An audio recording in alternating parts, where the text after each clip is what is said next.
Listo, mi memoria no siempre es muy buena, entonces sí requiero aquí el bosquejo del sermón, ¿verdad? Para estarme acordando, no perder ningún punto, no desviarme, ¿verdad? Entonces sí necesito la computadora funcionando. Entonces me da gusto saludarles, les recuerdo que tenemos reunión sábado 5 de la tarde, aquellos que nos quieran acompañar, bienvenidos. Y pues vamos a empezar con la enseñanza que he estado compartiendo con ustedes en el primer turno, que son las cosas que no debemos de ignorar, basado en 1 Corintios 10. Si me acompañan, por favor.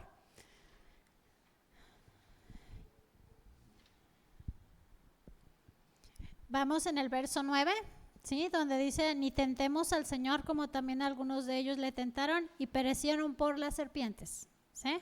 Antes de empezar, pues vamos a orar partiendo de aquí de Corintios 10, 9. Padre, muchas gracias, Señor, gracias porque nos permites congregarnos, Señor. Es un privilegio y un gozo poderlo hacer, poderte alabar, adorar, glorificar tu nombre, Señor, como iglesia, porque a ti te agrada, Señor, tú habitas en las alabanzas de tu pueblo.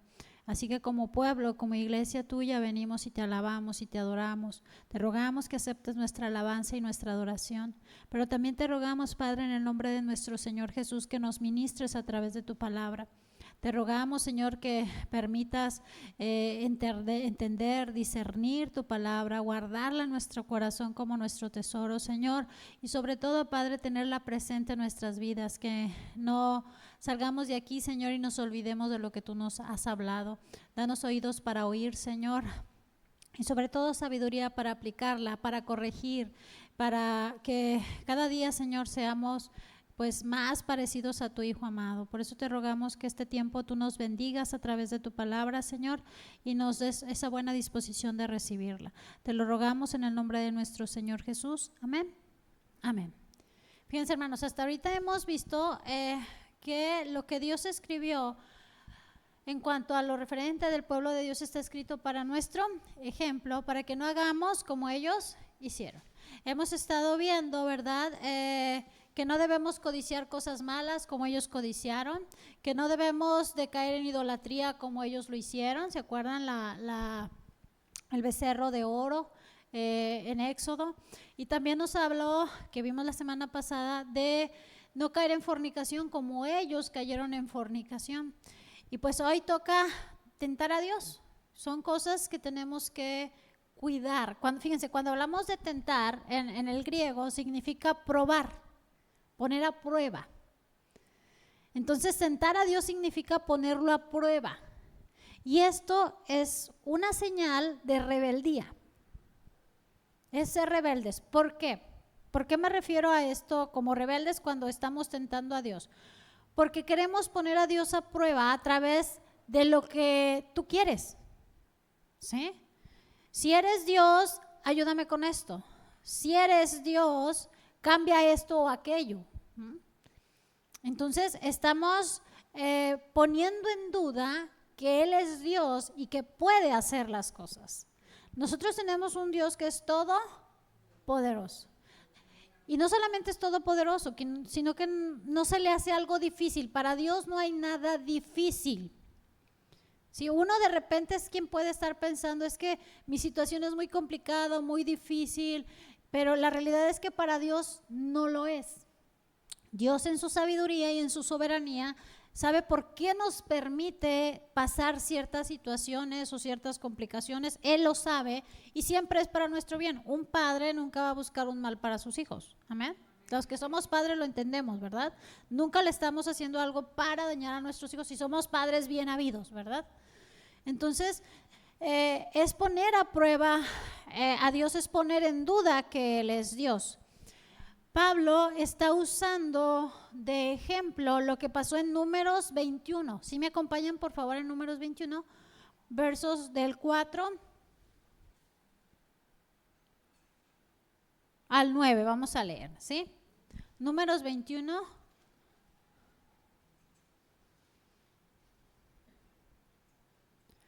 ¿Lo tenemos? Después partieron del monte Or, camino del Mar Rojo, para rodear la tierra de Edom, y se desanimó el pueblo por el camino. Y habló el pueblo contra Dios y contra Moisés. ¿Por qué nos hiciste subir de Egipto para que muramos en este desierto? Pues no hay pan ni agua, y nuestra alma tiene fastidio de este pan liviano. Y Jehová envió entre el pueblo serpientes ardientes que mordían al pueblo, y murió mucho pueblo de Israel. Entonces el pueblo vino a Moisés y dijo: hemos pecado por haber hablado contra Jehová y contra ti. Ruega a Jehová que quite de nosotros estas serpientes. Y Moisés oró por el pueblo. Y Jehová dijo a Moisés: hazte una serpiente ardiente y ponla sobre una asta, y cualquiera que fuere mordido y mirare a ella, vivirá. Y Moisés hizo una serpiente de bronce y lo puso sobre una asta, y cuando alguna serpiente mordía a alguno, miraba a la serpiente de bronce y vivía. Vamos a analizar el texto, ¿sí?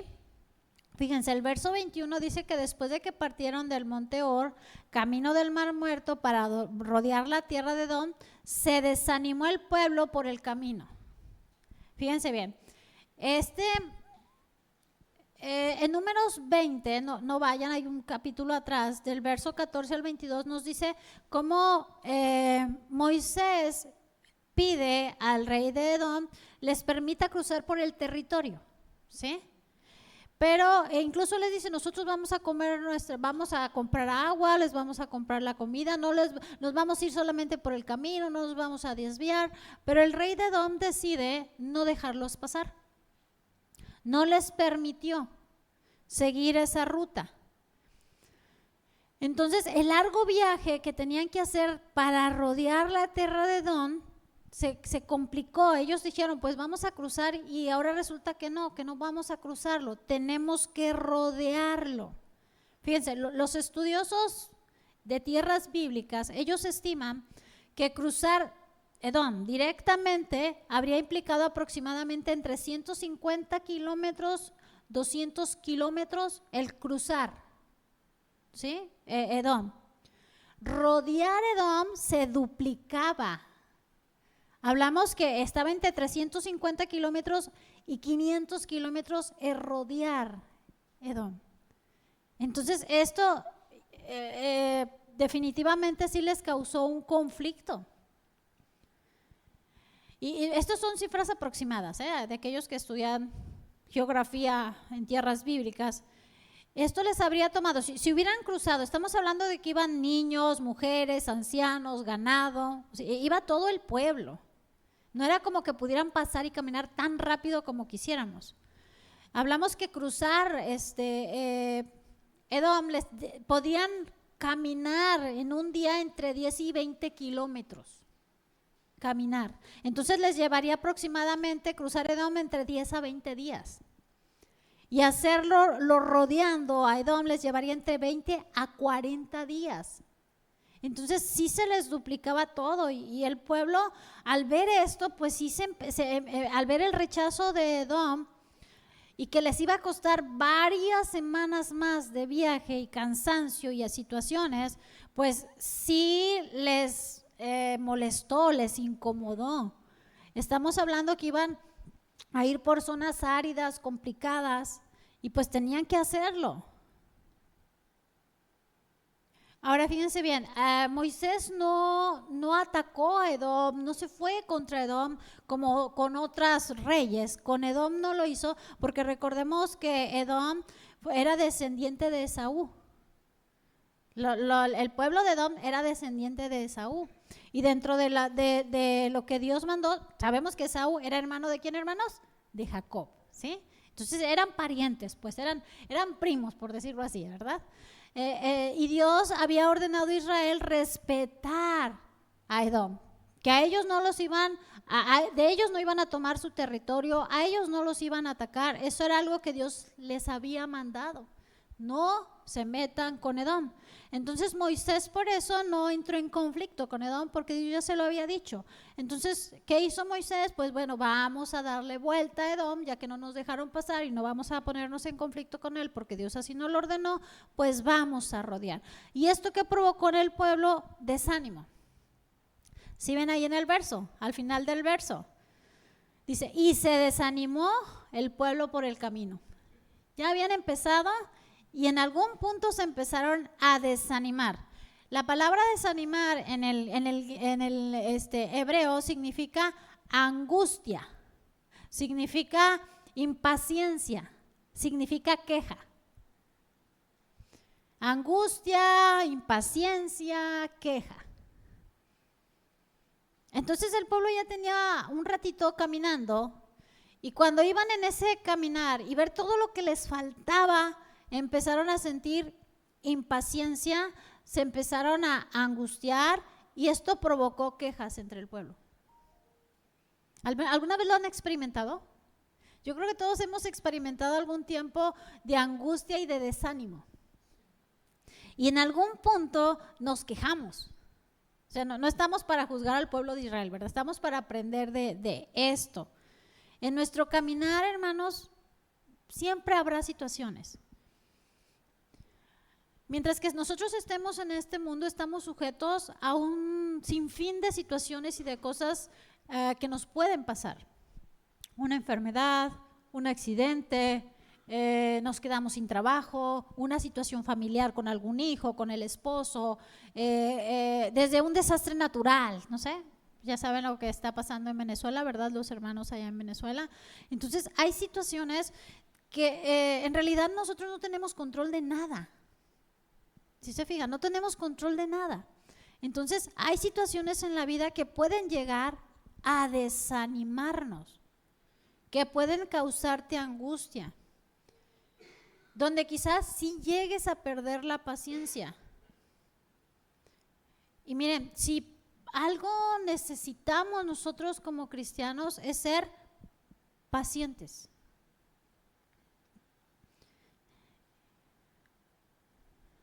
Porque nosotros estamos como peregrinos en este mundo. Así como Israel estuvo durante 40 años en el desierto, así nosotros estamos en este mundo peregrinando. Nuestra patria no está aquí, nuestra tierra prometida no está aquí, ¿verdad? Nuestra tierra prometida es celestial. Entonces vamos caminando para allá, estamos en un peregrinar constante y tendremos dificultades en ese peregrinar. Y si algo requerimos para nosotros sobrellevar las situaciones que tenemos en nuestro peregrinar, se llama paciencia. Fíjense, en nuestro diccionario, el diccionario de la Real Academia de la Lengua Española, define la paciencia como la capacidad de padecer o soportar algo sin alterarse. Eso es paciencia, es esa calma, esa tranquilidad sin caer en la desesperación. Entonces estás soportando, estás sobrellevando y no te alteras, no pierdes el control, no caes en quejas o en desesperación. Cuando alguien está desesperado hace muchas cosas que no son correctas, ¿no? Que seguramente van a ser para mal, ¿sí? Ahora, dentro del griego, cuando hablamos de paciencia, una de las palabras que lo definen muy bien es huponomeo, y esto significa resistencia o aguante. Resistencia o aguante. Pero es una resistencia o aguante alegre o con esperanza. Ok, si estoy pasando esto, pero tengo esperanza. Y dentro de esa paciencia también significa perseverancia. Entonces, sí necesitamos orar por paciencia, ¿sí? Necesitamos esa capacidad de resistir, de aguantar, y mientras que estamos pasando esa situación, pues tener esa esperanza y esa alegría, el gozo del Señor en nosotros, no por lo que nos está pasando, sino porque Dios nos está ayudando, ¿verdad? A resistir y a llevar esas cosas en nuestra vida, y que no perturben nuestra relación con Dios. Nada debería de alterar nuestra relación con Dios. Entonces, fíjense, algo que pasa, que yo he visto al pasar del tiempo, que puede llegar a pasar, no siempre, pero sí puede llegar a pasar, que cuando las cosas no están saliendo como nosotros queremos, las personas dejan de orar, por ejemplo. Pierden la motivación de orar. ¿Para qué oro si todo me sale mal? Tengo orando por esto quién sabe cuánto tiempo y nada mejora. Entonces entra el desánimo y dejan de orar, dejan de leer, dejan de congregarse. porque el desánimo ya llegó. Y dicen, mejor nada, pues Dios no me oye. Decían a esas personas, a ti Dios sí te escucha, ora tú por mí. Me dicen, a mí no me escucha, ¿verdad? Cuando Dios a sus hijos los escucha a todos, ¿sí? A sus hijos Dios los oye y atiende sus oraciones y siempre va a ser lo mejor para nosotros. Pero Dios sí nos escucha, hermanos. Pero hay un punto en nuestro andar que sí, yo lo he escuchado, es que Dios no me escucha. Entonces sí tenemos que entender que las situaciones o las circunstancias que hay, que nos rodean, no debe de alterar mi relación con Dios. Ok, la estoy pasando mal, pero yo recurro a Dios. Ok, la estoy pasando mal, pero sigo confiando y teniendo fe, esperanza en Dios. Entonces tu estado, mi estado no debe depender de las circunstancias que nos rodean. Y es bien complicado aprenderlo. Pero la paciencia nos ayuda a entenderlo. Necesitamos paciencia. Ahora, yo esto hoy se los puedo decir calmadamente, ¿verdad? Tranquilamente. Pero la realidad es que cuando yo empecé mi cristianismo, mi vida en Cristo, yo tenía miedo a pedir paciencia, porque la palabra en Romanos 5:3 dice así: y no solo eso, sino que también nos gloriamos en las tribulaciones, sabiendo que la tribulación produce paciencia. Entonces yo decía, no, yo no pido paciencia porque me va a venir tribulación, porque la manera en yo poder ejercitar mi paciencia va a ser en tribulaciones. Ahora, habla ahí de pasar por estas situaciones, pero yo no entendía que de todos modos iba a pasar por situaciones. Yo en mi ignorancia yo decía, si no lo pido no me pasa, pero no, hermanos, las situaciones pasan de todos modos. De todos modos te enfermas, de todos modos tienes problemas, de todos modos van a haber situaciones en tu vida, aunque no las pidas. Pero es necesaria la paciencia para poder soportar las diferentes situaciones que hay. Entonces el Señor, ¿se acuerdan del juego de la oca? ¿Lo llegaron a ver en la tele? ¿Sí? Prueba superada, casilla superada, y luego pasabas a otro y había más, otra prueba, y luego otra prueba, y luego otra prueba. Todo el juego eran ¿qué? Prueba tras prueba, tras prueba, tras prueba. Nuestra vida es así en Cristo. No de todo el tiempo estamos así, ¿verdad? Pero el Señor nos permite pasar por situaciones y en cada situación hay algo que aprender. Entonces no tengas miedo pedir paciencia, Señor, dame paciencia, porque debes de saber que van a venir situaciones, van a venir cosas difíciles en ti como persona, porque a veces tienes conflictos contigo mismo, ¿no? Con tu mente, con tus decisiones, con tus acciones, que dices, no está bien lo que estoy haciendo, no es correcto lo que estoy haciendo, entonces tienes un conflicto contigo mismo en tu mente. Y luego están los conflictos con tu familia, conflictos en el matrimonio, en el trabajo, con el vecino, en la iglesia.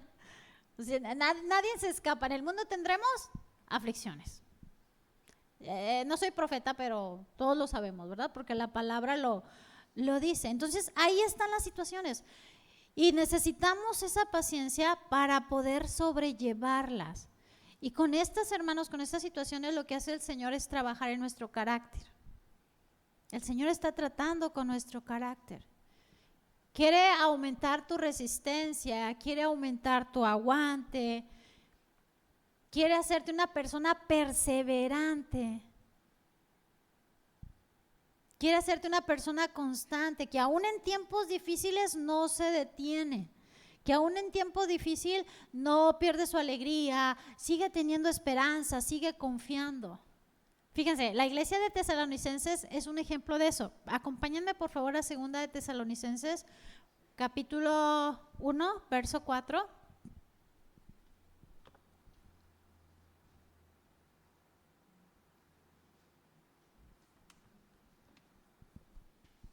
¿Lo tenemos?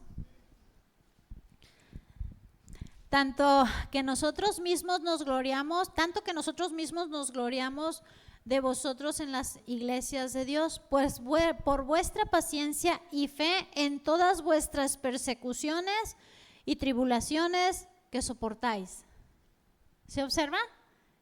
Fíjense, la traducción, Nueva Traducción Viviente dice así: con orgullo les contamos a las demás iglesias de Dios acerca de la constancia y de la fidelidad de ustedes en todas las persecuciones y privaciones que están sufriendo. ¿Qué estaba viviendo la iglesia de Tesalónica? Estaban siendo perseguidos y atribulados. Pero Pablo veía a los miembros de la iglesia y dice: nosotros estamos orgullosos de ustedes, porque a pesar de que están pasando todas estas situaciones, ustedes lo hacen con paciencia y no han perdido la esperanza, no han perdido la fe. Y por eso estamos muy orgullosos de ustedes, dice Pablo, porque habían sabido sobrellevar esa situación sin quejarse,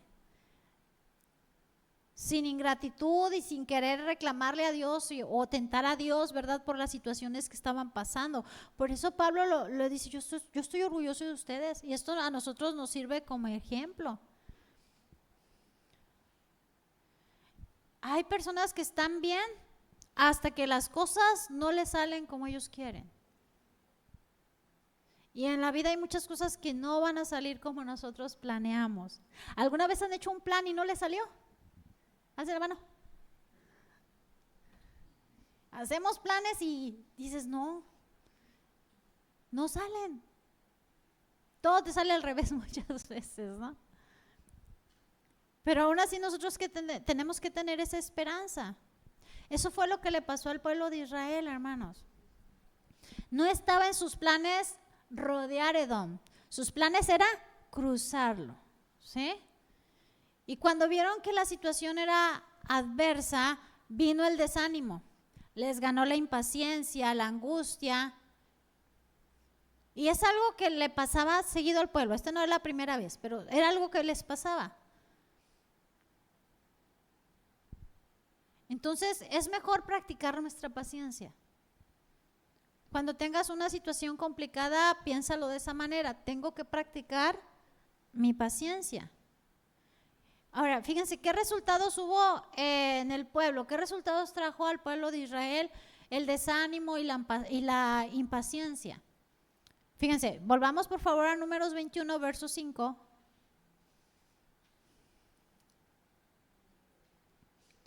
Números 21, verso 5, donde estábamos, nuestro texto donde partimos. ¿Lo tenemos?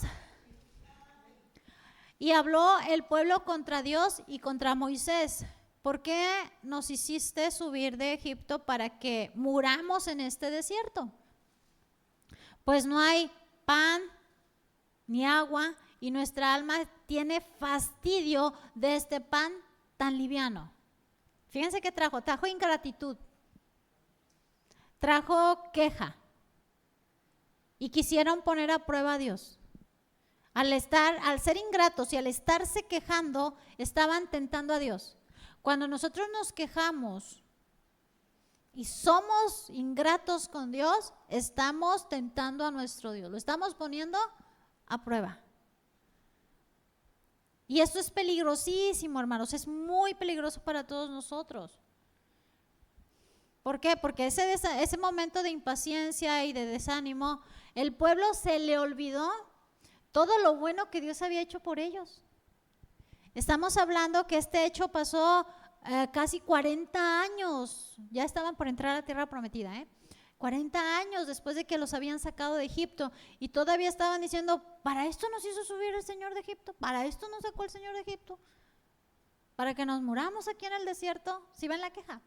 Se estaban quejando de que Dios los había liberado de la esclavitud, hermanos. Se estaban quejando de eso. Se les olvidó la provisión y el cuidado que Dios les había mostrado durante 40 años. Porque se impacientaron, porque se empezaron a angustiar, se desanimaron. Y hubo esa ingratitud, se les olvidó. Otra vez se quejó de la provisión de Dios, del maná.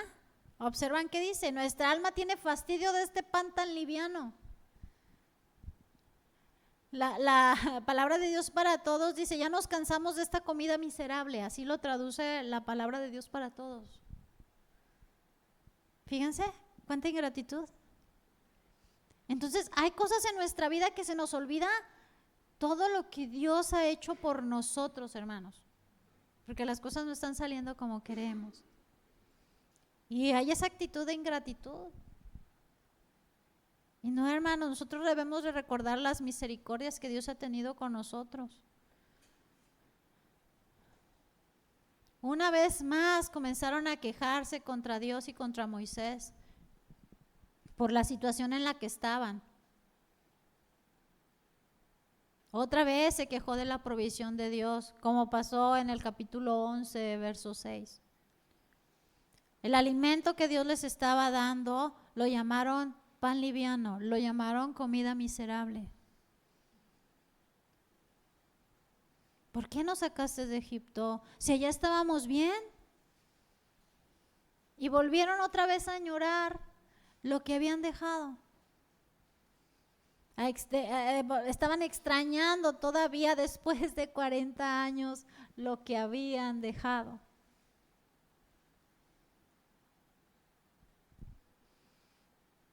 No hay pan ni agua. Esto era cierto, hermanos, que no había pan ni agua. Maná venía del cielo todos los días. Agua tenían, ¿se acuerdan la roca? Que lo seguía, dice la palabra. Agua y pan sí tenían. Dios sí los estaba sustentando y sí los estaba ayudando, pero ellos estaban tan molestos, tan irritables, tan desesperanzados, que empezaron a decir, pues ni agua tenemos, ni comida, y esto que tenemos ya nos enfadó.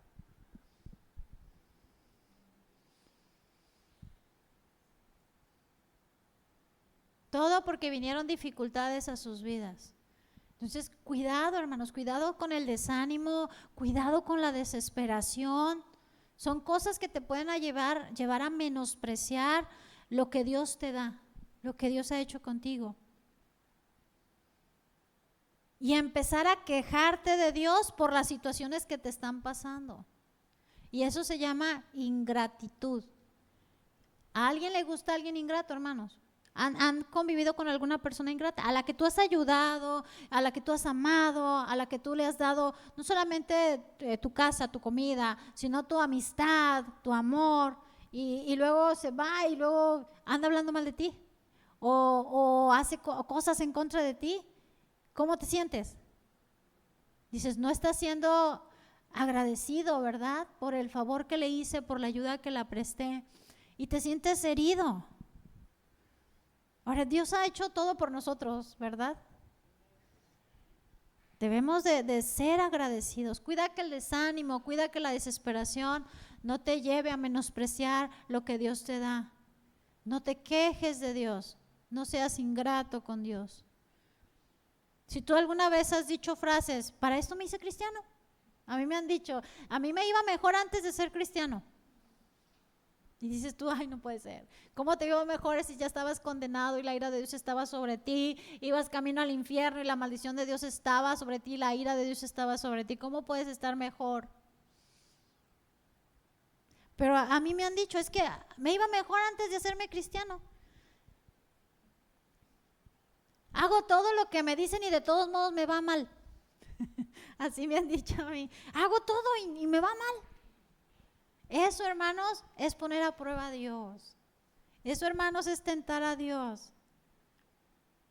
Fíjense, el pueblo de Israel, les digo, esta no era la primera vez. En Éxodo 17, versos 7 y 8, encontramos otra situación parecida al pueblo. Parecida pues lo que había hecho el pueblo acá en Números. Fíjense, en Éxodo 17, versos 7 y 8, ¿lo tienen? Dice, y llamó el nombre de aquel lugar Mashá y Meriba, por la rencilla de los hijos de Israel, y porque tentaron a Jehová diciendo, ¿está pues Jehová entre nosotros o no? ¿Se observan? Ay, Dios se molestó con ellos. Fíjense, esto de Éxodo 17 pasó más o menos 2 meses después de que habían salido de Egipto. Fue en las aguas de Meriba, ¿sí? Las aguas de la rencilla. Ellos no tenían mucho tiempo que habían salido de Egipto, tenían se calcula, ¿verdad? Por el tiempo en que salieron, más o menos 2 meses de haber salido. Y ya estaban diciendo, bueno, ¿está Jehová con nosotros o no? Acababan de ver las 10 plagas de Egipto. Acababan de ver abrirse el mar rojo. Acababan de ver ese torbellino que ponía una separación entre el pueblo egipcio, el ejército de los egipcios y ellos. Y ellos están diciendo aquí, ¿está Dios con nosotros o no? ¿Ven cómo somos? Por eso la palabra dice que tenemos que aprender, ¿verdad?, de estas situaciones. 40 años después estábamos en las mismas. Estábamos en las mismas. Gente quejándose, porque las cosas no estaban saliendo como ellos querían. Cuando se tienen esas actitudes, hermanos, solo se demuestra lo poco agradecido que se está con Dios. Y déjame decirte, hermano, que Dios no está obligado a hacer nada por ti. Dios no nos debe nada a nosotros. ¿Están de acuerdo? No nos debe nada. Él es Dios, no tiene necesidad ni de ti ni de mí. Él, antes de que nosotros existíamos, Él ya era Dios. Ha sido Dios por la eternidad. Entonces, no, Dios no nos necesita, no requiere nada de nosotros. Él decidió amarnos y por su gracia nos da todas las cosas. ¿Sí? Todas las cosas. Entonces, Dios no nos debe nada ni está obligado a nada con nosotros. No estamos en la posición de exigirle, no estamos en la posición de reclamarle. Estamos en la posición de ser agradecidos. Primera Tesalonicenses 5:18, se los leo, es un texto que ustedes ya conocen. Dice, dad gracias en todo, porque esta es la voluntad de Dios para con vosotros en Cristo Jesús. Dad gracias en todo, hermanos. Tenemos que aprender a ser agradecidos con Dios, no importa la situación en la que tú estés. Tenemos que aprender a dar gracias. Fíjense, si algo si les sirve esto, aplíquenlo o aplíquenlo para ver si les sirve. Cuando estás pasando alguna situación y tú das gracias, el dar gracias te libera de la queja. Porque en vez de estarte quejando, le estás dando gracias. Y te liberas de la queja. Quitas la queja delante de Dios. Normalmente damos gracias por las cosas buenas que nos pasan, ¿no? Deberíamos de dar gracias, ¿verdad? Gracias, Señor, porque me bendeciste con este trabajo. Gracias, Señor, porque me proveíste. Gracias, Señor, porque estamos bien, en salud, en familia. Gracias, Señor. O sea, normalmente damos gracias por las cosas agradables y prósperas. Pero también tenemos que aprender a dar gracias por las aflicciones, por la disciplina que Dios nos da, por las correcciones, por la enfermedad, el dolor, porque todo ayuda para bien a aquellos que aman a Dios. Entonces hay una actitud de agradecimiento. Aunque en el momento no veamos en qué nos va a ayudar lo que nos está pasando, confiamos en que todo ayuda para bien porque Él lo dice. Y si Él lo dice, así es. Todo ayuda para bien. Entonces, teniendo esto en mente, tú dices, gracias, Señor, porque es para mi bien. Ahorita no veo en qué, pero sé que es para mi bien. Y al tiempo ves que sí es para tu bien. Entonces, también tenemos que aprender a dar gracias al Señor por el dolor, la enfermedad, la tristeza, la aflicción, los problemas. Debemos de dar gracias en todo. Si algo debe de caracterizar nuestra vida cristiana es que seamos personas agradecidas con Dios. No solamente agradecer por todo, sino en todo. En todo lo que nos sucede y acontece. Pablo es claro, él dice que es la voluntad de Dios, que demos gracias en todo. Esa es la voluntad de Dios. En vez de estarnos quejando, en vez de estar siendo ingratos con el Señor, debemos de darle gracias. Es su voluntad. Y fíjense, un ejemplo claro del Antiguo Testamento sobre esto se encuentra en la vida de Job, con Job. Ninguno de nosotros hemos pasado lo que Job pasó. Job se quedó sin nada. sin hijos. La esposa pues no fue la ayuda idónea y enfermó. Todas las cosas que no queremos que nos pasen le pasaron todas por juntas a Job. ¿Y qué hizo Job? ¿Se quejó? ¿Fue con Dios y le dijo, ¿por qué me pasa todo esto? No. Toda la tragedia personal que estaba viviendo Job, él reaccionó, lo que dice en Job capítulo 1, versos 20 y 21. Acompáñenme, por favor.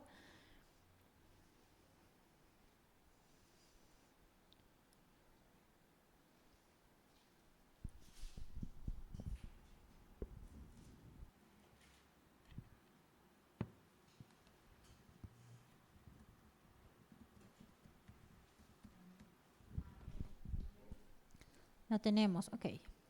Permítame, estoy buscando todo eso. Entonces Job se levantó y rasgó su manto y rasuró su cabeza y se postró en tierra y adoró. Y dijo, desnudo salí del vientre de mi madre y desnudo volveré allá. Jehová dio, Jehová quitó, sea el nombre de Jehová bendito. ¿Se observan? Esta fue la reacción de Job.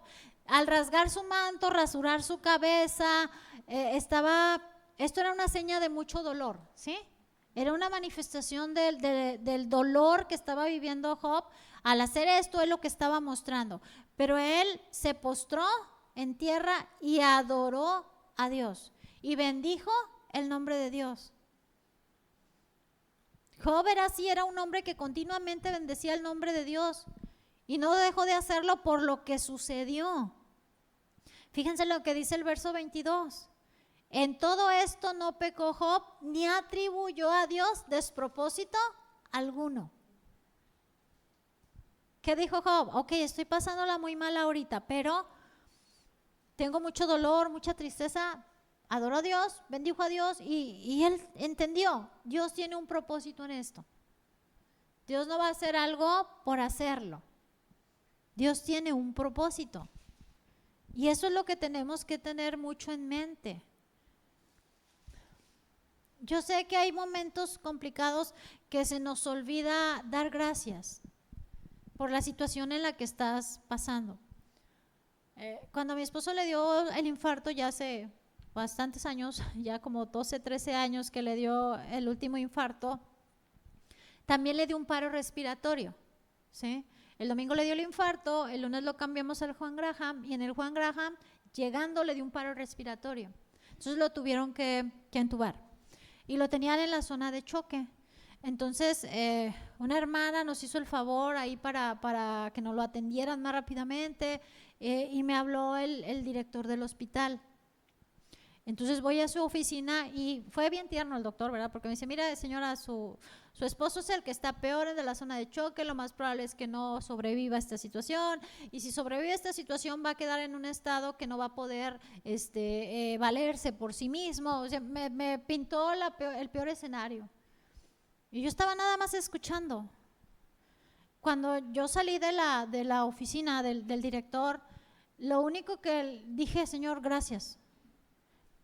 Yo sé que tú tienes la última voluntad. Este es el diagnóstico médico, pero yo sé que tienes la última voluntad. Tú eres quien decide sobre la vida de mi esposo. Y hasta en ese momento reaccioné y le di gracias. Hasta en ese momento, ya habían pasado 3 días, 2, 3 días de la situación, pero como ves, una cosa tras otra, tras otra, tras otra, tras otra, no reaccionaba yo a darle gracias al Señor. Hasta el martes, en la tarde, que después de que hablé, estaba sentada en el hospital, me acuerdo, estaba una hermana sentada a un lado mío dándome palabra de ánimo y yo pensando nada más, dije, Señor, no, gracias, Señor. Eso lo hice el martes en la noche y el miércoles, martes en la tarde y el miércoles en la noche mi esposo reaccionó y él solo se quitó los tubos. Y aquí está, ustedes lo están viendo. 13 años después todavía está aquí, gracias al Señor. Y me alegré, pero yo le doy gracias al Señor que me hizo reaccionar de darle gracias, porque se me había olvidado darle gracias. Estaba entre los doctores, los medicamentos, los documentos, un montón de cosas que pasó en muy poco tiempo, en muy pocos días. Y no me había detenido a hacer oración, no me había detenido a darle gracias. Estaba tan envuelta en mis cosas que no le estaba dando gracias. Y a partir de ahí yo lo sentí como una respuesta de Dios. Tenemos que ser agradecidos, hermanos. Y yo sé que en algún momento les digo, te puedes enfrascar en la situación, pero cuando reacciones, dale gracias. Puede ser la diferencia. Puede ser la diferencia el ser agradecidos. Nada habla con mayor poder de andar con Dios que la gratitud. Señor, gracias. Hechos 12:28 dice, así que recibiendo nosotros un reino inconmovible, tengamos gratitud. Hechos de los Apóstoles 12:28. Y mediante ella sirvamos a Dios agradándole con temor y reverencia. Pero dice ahí, así que recibiendo nosotros un reino inconmovible, tengamos gratitud. Entonces, hermanos, que ni el desánimo ni la ingratitud formen parte de nuestras vidas. No pongamos a prueba a Dios, no tentemos a Dios. ¿Sí? ¿Por qué les digo esto? Bueno, veamos la respuesta que Dios tuvo a lo que estaba haciendo el pueblo de Israel. Si nosotros volvemos a Números 21, verso 6, vemos la respuesta de Dios ante la actitud de Israel. Dice, y Jehová envió entre el pueblo serpientes ardientes que mordían al pueblo y murió mucho pueblo de Israel. ¿Sí vemos? Dios se molestó, dice, están con esta actitud y dice ahí que envió entre el pueblo serpientes. Evidentemente, este tipo de serpientes no había un antídoto que les ayudara a librarse de esa mordedura. Una mordedura de una serpiente, por lo que leí, puede causar fiebres agudas y dolor intenso y provocar la muerte, dependiendo de la serpiente, ¿verdad? Y de la cantidad de veneno que inyecte la serpiente a la mordida.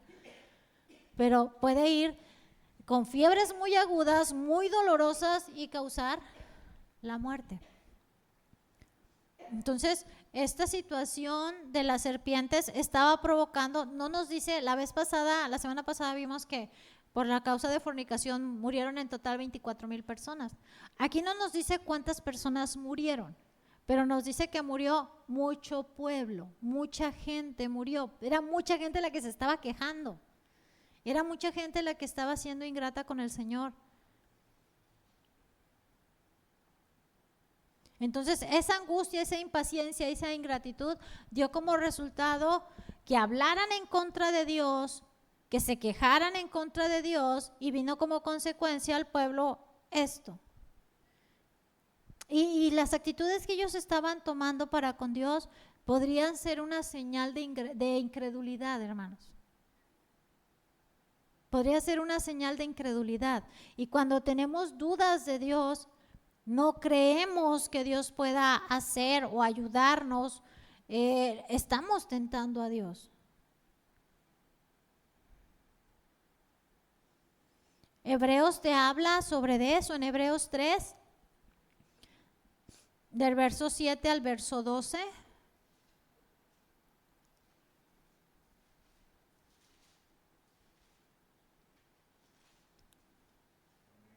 Por lo cual, como dice el Espíritu Santo, si oyeres hoy su voz, no endurezcas vuestro corazón como en la provocación en el día de la tentación en el desierto, donde me tentaron vuestros padres, me probaron y vieron mis obras 40 años, a causa de las cuales me disgusté contra esa generación y dije, siempre andan vagando en su corazón y no han conocido mis caminos, por tanto juré en mi ira, no entrarán en mi reposo. Mirad, hermanos, que no haya en ninguno de nosotros un corazón malo de incredulidad para apartarse del Dios vivo.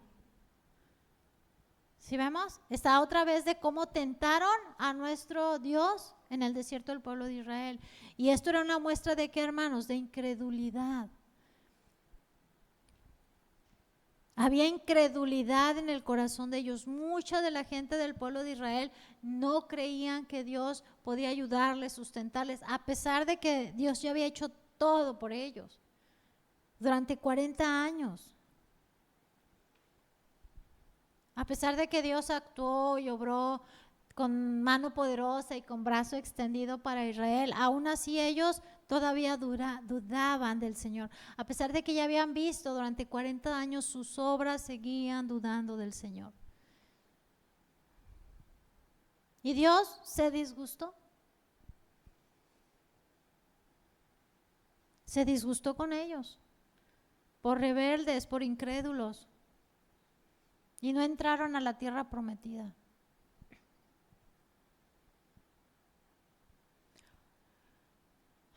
Una característica de un incrédulo es que siempre está vagando en su corazón, siempre está dudando de Dios. ¿Me va a ayudar? ¿Me va a sacar de este problema? ¿Dios puede? Está vagando en su corazón. Por eso es que tú tienes que cuidarte de no tener un corazón malo de incredulidad. Señor, yo confío en que tú me vas a ayudar con esta situación.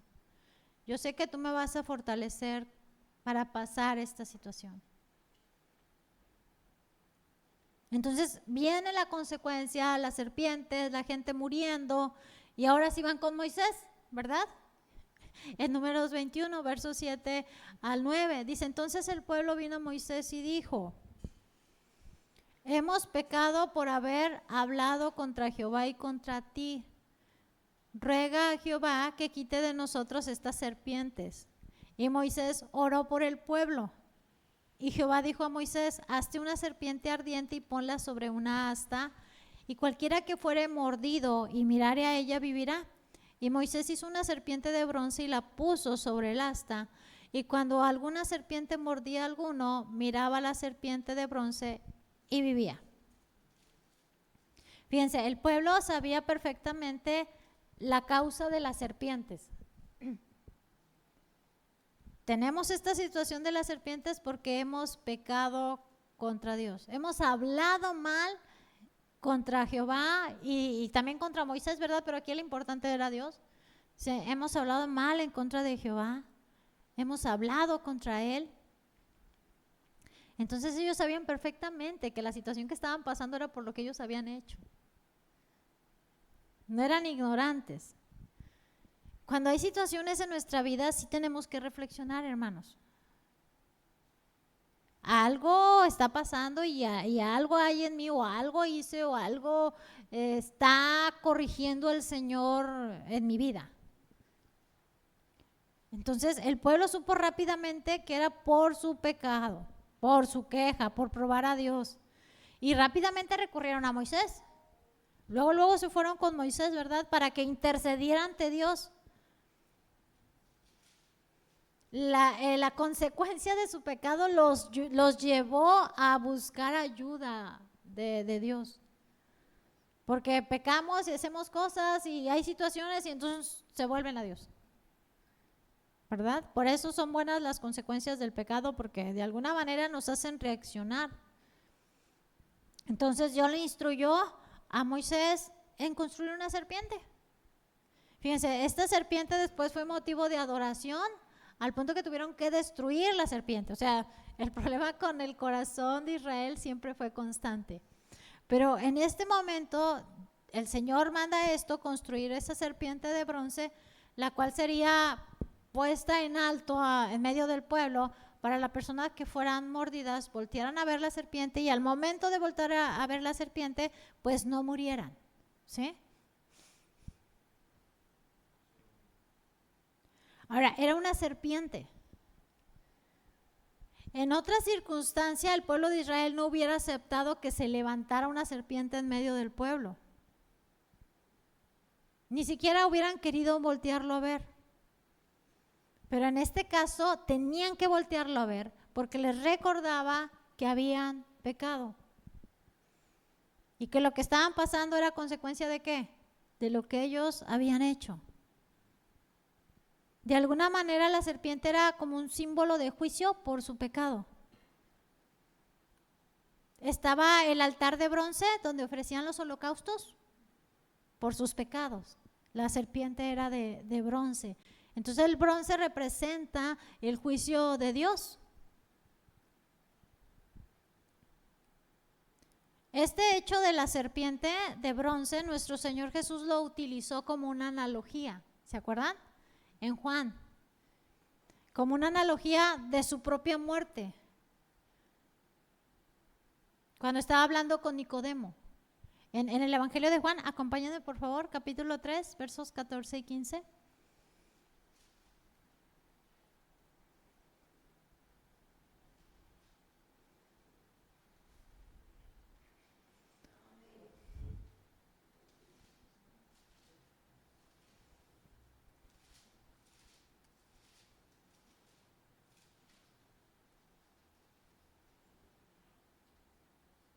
¿Lo tenemos?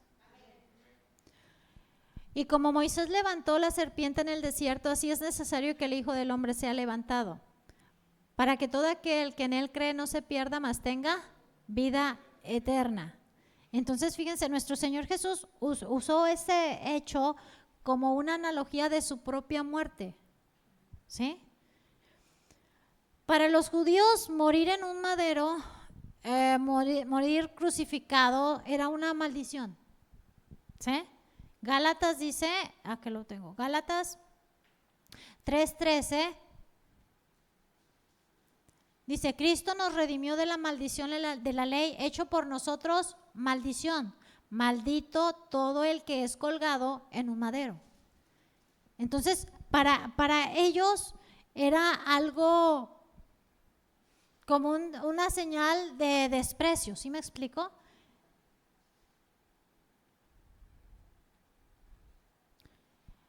Para ellos, alguien que muriera crucificado era una maldición.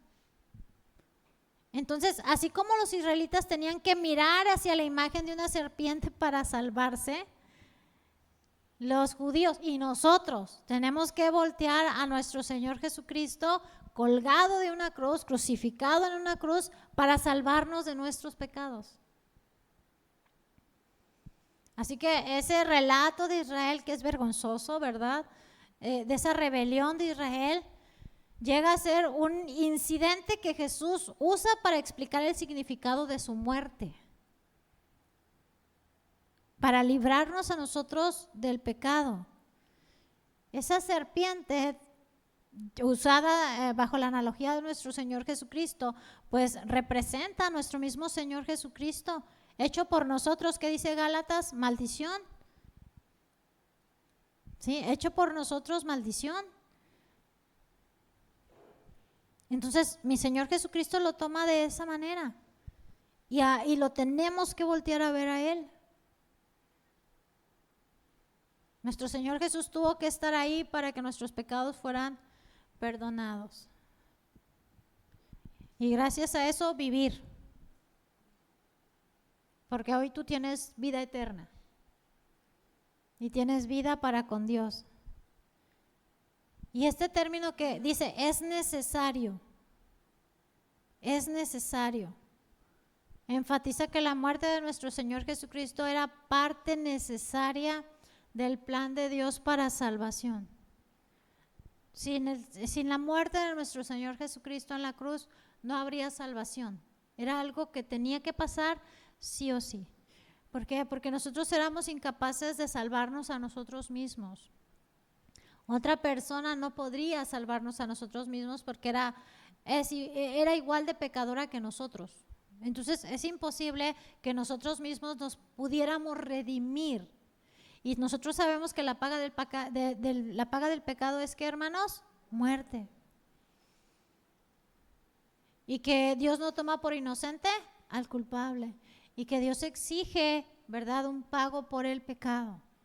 Entonces nuestro Señor Jesús era necesario que Él muriera en la cruz, porque solamente el que nunca pecó era válido su sacrificio. Además de que Él es Dios, renunció a su gloria que tenía en el reino de nuestro Padre para venir y hacerse hombre y vivir entre nosotros y morir por nosotros. Deberíamos estar agradecidos en vez de estarnos quejando, ¿verdad? Por lo que el Señor hace por nosotros. Entonces, Él debía morir por los pecadores. Sin derramamiento de sangre no hay perdón de pecados. Dios, dice la palabra, que es rico en misericordia, por su gran amor con que nos amó, envió a su Hijo unigénito al mundo para que vivamos por Él. Fíjense, los israelitas que habían sido mordidos por las serpientes no se curaban porque hicieran una obra de justicia o porque hicieran algo para ellos salvarse, sino que tenían que obedecer lo que se les dijeron. Eres mordido, voltea a ver a la serpiente. Eso es lo que tienes que hacer. Y es de la misma manera para con nosotros. Cuando creemos en nuestro Señor Jesucristo y vemos su sacrificio en la cruz por nosotros, esa mordedura del pecado que era mortal para nosotros nos da vida eterna. Puesto los ojos en Jesús, el autor y consumador de la fe. Entonces nosotros no podemos pasar por alto o olvidar que nuestro Señor Jesucristo tuvo que morir en la cruz por nosotros, Es algo que tenemos que tener presente todos los días de nuestra vida. Señor, tú moriste por mí. Porque a veces como que se nos olvida, ¿verdad? Andamos con un montón de cosas y se nos olvida lo que hizo nuestro Señor Jesús. Y es algo que tenemos que tener presente. Tú moriste por mí. Resucitó y está ahorita a la diestra del Padre. Pero la salvación empezó en nosotros cuando Él murió en la cruz. Por eso es que Él es el único que merece toda la gloria, toda la honra, toda la alabanza, toda la adoración, solo Él. El pueblo puso a prueba a Dios cuando llegó ese desánimo, esa angustia, esa impaciencia. Le siguió la queja por la situación en la que estaban pasando. Terminaron tentando a Dios, lo cual, ¿verdad? Pues es pecado. Y esto desató el juicio de Dios sobre su pueblo. Al sentir el resultado de haber tentado a Dios, aceptaron su pecado y Dios los salvó. Dios les dio la solución, ¿estamos de acuerdo? No los dejó ahí, no, ya no, que se los acaben las serpientes. No, el Señor extendió su misericordia y les dio salvación, fíjese. Y así fue siempre. Ellos tentaban a Dios, hacían sus rebeldías, había una consecuencia, buscaban a Dios, Dios los perdonaba. Desafortunadamente no entraron a la tierra prometida. Tanta rebelión, tanta queja, tanto disgusto. Recuerden, esto está escrito para nuestro ejemplo, hermanos. ¿Cómo has llevado tu vida cristiana? ¿Entre queja y queja, entre disgusto y disgusto? ¿O estás agradecido con el Señor por el puro hecho de que te salvó? Ya con eso, hermanos, ya no estamos condenados. Ya no vas a ir al infierno, pues. Ya eso ya debería mantenernos contentos y alegres y satisfechos, Ya lo demás que venga, pues ni modo, cosas que van a venir, pero el puro hecho de que nos haya salvado, ya con eso deberíamos estar sumamente agradecidos con el Señor. A través de la serpiente de bronce, nuestro Señor hace una analogía sobre su propio sacrificio y cómo Él también nos trae salvación. Nuestro Señor Jesús, hermanos, nos enseña, ya esta sería digamos por la última parte. En Lucas 4,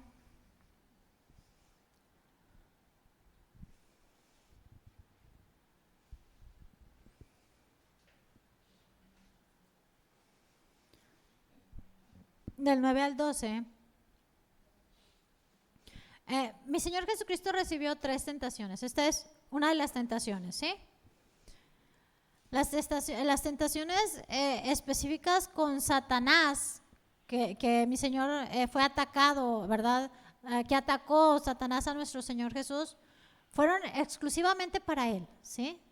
Son tentaciones que solamente nuestro Señor Jesús pasó. Ningún creyente de hoy en día podría ser tentado a convertir las piedras en pan, ¿sí? o a aventarse, volar pues, ¿verdad? Pero sí, las tentaciones que el Señor enfrentó son representativas, son como categorías más amplias de tentaciones que enfrentamos todos los creyentes. No vamos a sufrir la tentación tal cual a mi Señor, pero sí se convierte en una manera de entender cómo el enemigo puede llegar y tentarnos. Aquí en Lucas, de los versos que les di, del 9 al 12, es la tercera tentación. Dice, y le llevó a Jerusalén y le puso sobre el pináculo del templo y le dijo, si eres hijo de Dios, échate de aquí abajo, porque escrito está, a sus ángeles mandará cerca de ti que te guarden, y en las manos te sostendrá, para que no tropieces con tu pie en piedra. Respondiendo Jesús le dijo, dicho está, no tentarás al Señor tu Dios. Y cuando el diablo hubo acabado toda tentación, se apartó de él por un tiempo. Pero fíjense la respuesta del Señor ante esta tentación de Satanás a nuestro Señor. Dijo, no tentarás al Señor tu Dios. Nuestro Señor Jesús responde con lo que dice Deuteronomio. Nuestro Señor Jesús usó la misma palabra, ¿verdad?, para contrarrestar esto. Satanás ya había hecho 2 intentos anteriores. Hizo un último esfuerzo para tentar a nuestro Señor. Entonces lo llevó a la parte más alta del templo de Jerusalén y le dijo que se aventara al vacío. Fíjense el argumento del enemigo. Le dice, es que escrito está, ¿verdad?, que Dios va a mandar a sus ángeles para que tu pie no tropiece con piedra. Usando la misma palabra. Citó el Salmo 91, versos 11 y 12. Eso le dijo el enemigo, citando la misma palabra. Y esto habla de la protección de Dios hacia nuestro Señor Jesucristo. Eso está diciendo el Salmo 91, 11 y 12. Sin embargo, el enemigo estaba usando la escritura de manera engañosa. Su intención era que Jesús pusiera a prueba a Dios, que Jesús tentara a Dios. Ok, Dios dice que me va a proteger, que me va a cuidar, pues me aviento y yo sé que Dios me va a proteger y me va a cuidar. No funciona así, ¿eh? No funciona así. La palabra dice que ninguna veneno de serpiente nos dañará. ¿Se acuerdan que viene dentro de la palabra? Pero tú no vas a agarrar una serpiente y vas a poner la mano para que te muerda, porque eso es ¿qué? Tentar a Dios. Pablo fue mordido por una serpiente, ¿se acuerdan? En Hechos. Y él no andaba buscando que la serpiente lo mordiera. Cuando salen del naufragio y es mordido Pablo por la serpiente, los de la isla de Malta decían, ay, está maldito, ¿no? Y ya cuando vieron que no se moría, ay, viene de Dios, ¿no? Pablo no murió y Dios guardó su palabra de que no le iba a pasar nada, porque Pablo no se estaba exponiendo a este tipo de cosas. Entonces, mi Señor Jesús nos enseña perfectamente que hay cosas dentro de la palabra que Dios nos promete, pero tú no debes de tentar a Dios para que digas, hazlo Señor, hazlo Señor. Una vez una niña a la que le estaba compartiendo la palabra en la casa, en grupos que hacía en la casa hace algunos años, llegó porque les hablaba, estamos estudiando el libro de Lucas, tal como va, hablamos de las tentaciones y me dice, ¿sabes qué me pasó? Y luego yo, cuéntame, a ver, cuéntame, no me gusta que me platiquen, ¿verdad? Me empezó a platicar ella y me dice, es que estaba con mi primo, ellos se acababan de convertir, no tenían mucho que se acababan de convertir al Señor. Entonces la familia estaba enojada todavía con ellos. Entonces mi primo me dijo, si en verdad crees en Dios, aviéntate al río para que Él te salve. Y me acordé de lo que me enseñó y yo le dije, no tentarás al Señor tu Dios, y me fui. Y yo, abracé a la niña y le di un beso en la cabeza. Yo, entendiste todo. No podemos tentar a Dios. Hay situaciones que vengan solas, no porque tú te expones a ellas. La bendición se acaba cuando tú pasas los 130 kilómetros por hora. Tú te estás exponiendo cuando ya vas a la velocidad que no se te permite andar. ¿Sí me explico? Hay límites que no podemos pasar, porque cuando se pasa, se acaba el cuidado de Dios. Porque Dios nos pone límites a todos, ¿eh? Hay límites que el Señor nos pone dentro de su palabra. Y cuando tú los cruzas, ya Dios no está obligado a ayudarte. Dios de por sí no está obligado a hacerlo. Entonces tú estás tentando a Dios. Aquellas personas cristianas que dicen, es que Dios dice que no me emborrache, pero sí me puedo tomar unas. Estás tentando a Dios. Porque nosotros hemos visto cómo por un conflicto esa una se convierte en un six. ¿Sí me explico? Estás tentando a Dios. Ok, estoy en este lugar que yo sé que no es correcto, no es con las personas que no son correctas y estoy hablando cosas que no son correctas, me estoy exponiendo, estoy tentando a Dios. No te expongas. Si Dios te dice no, no. Si Dios te dice pon un límite, ponlo. Porque si lo cruzas, Dios no te va a cuidar. Se oye fuerte, ¿verdad? Pero es real. Nuestro Señor Jesús nos dice, no tentarás al Señor, tu Dios. Si mi Señor Jesús hubiera saltado, hubiera actuado con arrogancia, en lugar de confiar obedientemente en el plan de Dios. Mi Señor Jesucristo sabía que tenía que morir en la cruz, no tenía por qué demostrarle nada al enemigo, no tenía por qué demostrarle nada a nadie.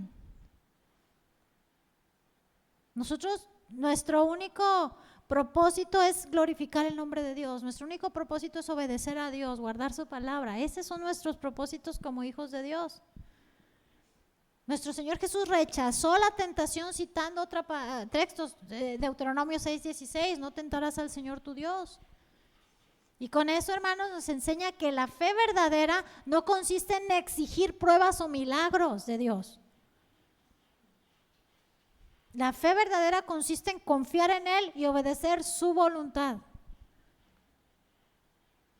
La fe verdadera no exige a Dios que haga algo lo que nosotros queremos, como nosotros lo queremos y a la hora que nosotros queremos. No es así. No sé si ahorita, pero todavía hace algunos años había gente que le contaba a Dios, Señor, queremos esto, y a la 1, y a las 2, y a las 3, y ya es hecho. ¿Qué es eso? Yo espero que no siga pasando, pero son cosas que pasaban. A mí me tocó escucharlas y verlas. Le voy a reclamar a Dios sus promesas. ¿Por qué le vas a reclamar?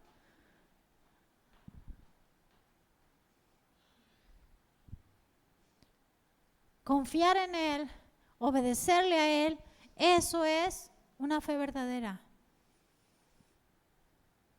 Nosotros nos debemos de someter a la voluntad del Señor. Nuestro Señor Jesús nos enseña a nosotros a no tentar a Dios. Esta misma tentación puede presentarse hoy en tu vida. Cuando las personas creen en Dios, que Dios está obligado a conceder lo que pidamos. Eso es si tienes suficiente. Yo me acuerdo que había gente que oraba por un enfermo y el enfermo no sanaba y luego decían, es que te falta fe. No, hermanos, no funciona así. Hay quien dice, no tienes suficiente fe. Dios no te concede porque no tienes suficiente fe. Y no pasa así, no sabemos cuál es la voluntad de Dios, ¿sí? No sabemos si el Señor quiera seguirnos instruyendo, seguirnos fortaleciendo o hacernos reflexionar por algo que estamos haciendo mal. Entonces Dios no está obligado a conceder todo lo que pidamos si tiene suficiente fe, porque la voluntad de Dios puede ser tratar tu situación. Nosotros cuando oramos es, Señor, te pido esto, mi deseo es esto, necesito esto, pero que se haga tu voluntad. Tenemos que añadir, Señor, tú conoces mi situación, ¿verdad? Pero haz todo conforme a tu voluntad. Yo simplemente pido nada más fortaléceme, por favor, para llevar la situación. Entonces, tomemos, hermanos, y con esto termino, tomemos el consejo que nos da Pablo en 1 Corintios 10:9, donde dice, ni tentemos al Señor y obedezcamos lo que el Señor nos dice de no tentar al Señor, nuestro Dios. Porque las consecuencias son muy malas cuando tentamos o ponemos a prueba a nuestro Dios. Entonces, los dejo con esto para que ustedes reflexionen, mediten, se analicen. Y si ha habido en ustedes una situación de desesperación, de ingratitud, alguna situación de desánimo, que han estado ahí quizá a punto de tentar a nuestro Padre, de querer poner a prueba a nuestro Dios, pídanle perdón. Vayan con Él y arréglenlo, ¿sí? Y aprendamos a sujetarnos a Dios y a estar bajo su voluntad. Amén. Aprendamos, no nacemos sabiendo, pero tenemos que aprender. Amén. Vamos a terminar con oración. Padre, te damos toda la gloria, la honra, la alabanza y la adoración, porque aquí estamos, Señor. Tú nos has salvado, tú moriste en la cruz para traernos salvación, perdón de pecados, vida nueva, una vida eterna, Señor. Te debemos todo, Padre, todo. Danos un corazón agradecido. Ayúdanos a recordar lo que tú has hecho por nosotros y que aun cuando pasemos por tiempos difíciles, por dificultades, por tribulaciones, no llegue a nosotros el desánimo, Señor, sino que recordemos lo que tú has hecho por nosotros. Danos un corazón agradecido, un corazón como hizo Job, que adore, que alabe, que honre tu nombre aún en situaciones complicadas. Es algo que solamente tú puedes hacer en nuestras vidas, Señor, porque nuestra humanidad y en nuestra carne nos es imposible. Pero si tú, Señor, con tu Espíritu Santo y a través de tu palabra nos mantienes en ella, sabemos que podemos sobrellevar esas situaciones sin ponerte a prueba ni tentarte, Señor. Guarda a mis hermanos, guárdame a mí, Señor, de no caer en estos engaños, en esta ofensa, porque al final es una ofensa que hacemos contra ti, Señor, cuando ponemos en duda que tú nos puedas ayudar o sacar de ciertas situaciones. Te damos toda la gloria, toda la honra, toda la alabanza y la adoración y te rogamos, Señor, que sigas bendiciendo a mis hermanos, que les sigas dando de tu palabra, que sigan creciendo en el conocimiento de ti y la sabiduría y la inteligencia, Señor, que provienen de ti para poner en práctica lo que tú les estés enseñando, Padre. Te lo rogamos en el nombre de Jesús y te damos gracias en el nombre de nuestro Señor Jesucristo. Amén. Amén.